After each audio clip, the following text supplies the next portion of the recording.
অনেকেই বলেন শোবিজের তারকাদের বিয়ে নাকি বেশি দিন টিকে না, আর সেটি আরো একবার প্রমাণ করলেন জনপ্রিয় কণ্ঠশিল্পী কণা। তবে কি দীর্ঘদিন ধরে পরকীয়ার সম্পর্কের কারণেই কণার সাজানো সংসারে বিচ্ছেদের দেখা দিল? সেটি জানবো বিস্তারিত।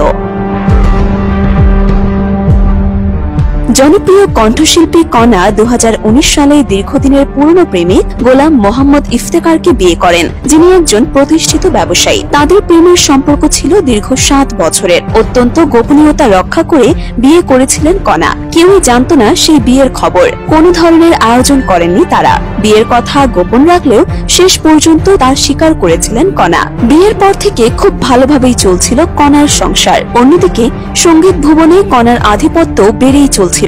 তবে হঠাৎ করে এই জনপ্রিয় কণ্ঠশিল্পী জানান দিলেন তার ব্যক্তিগত জীবনে ছন্দপতন হয়েছে। বিচ্ছেদ হয়েছে দীর্ঘ 6 বছরের বিবাহিত জীবনের। উপর আল্লাহই পারেন আমাদের এখান থেকে রক্ষা করতে। আমি কণা তার স্বামীর সঙ্গে পারস্পরিক বোঝাপড়ার মাধ্যমেই এই সিদ্ধান্ত নিয়েছেন বলে জানিয়েছেন। কিন্তু কেন ভাঙল কণার সংসার, সেটাই জানবো এবার। জন্ম মৃত্যু বিয়ে সবই আল্লাহ হয়েছে, কিন্তু শোবিজের তারকাদের বিয়ে মানে বিচ্ছেদের প্রহর গোনা। গুঞ্জন রয়েছে একটি ব্র্যান্ডের গিটারিস্ট শাহরিয়ার শুভ্রর সঙ্গে চুটিয়ে প্রেম করছেন কণা। শাহরিয়ার শুভ্রর 1.5 বছরের একজন সন্তান রয়েছে। তার স্ত্রী শেখ জাবিন নাসের সঙ্গে 5 বছরের সংসার তার।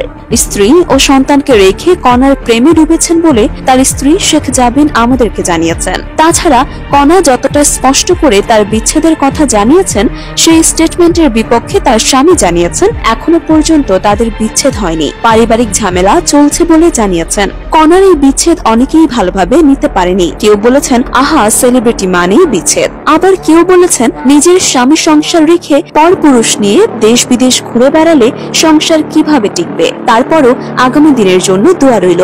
আশা করি খুব তাড়াতাড়ি আবার নতুন খবর নিয়ে আসবেন। তো ভিউয়ার্স, একজন জনপ্রিয় কণ্ঠশিল্পীর এই বিচ্ছেদকে আপনি কিভাবে দেখছেন তা অবশ্যই কমেন্ট করে জানাতে ভুলবেন না।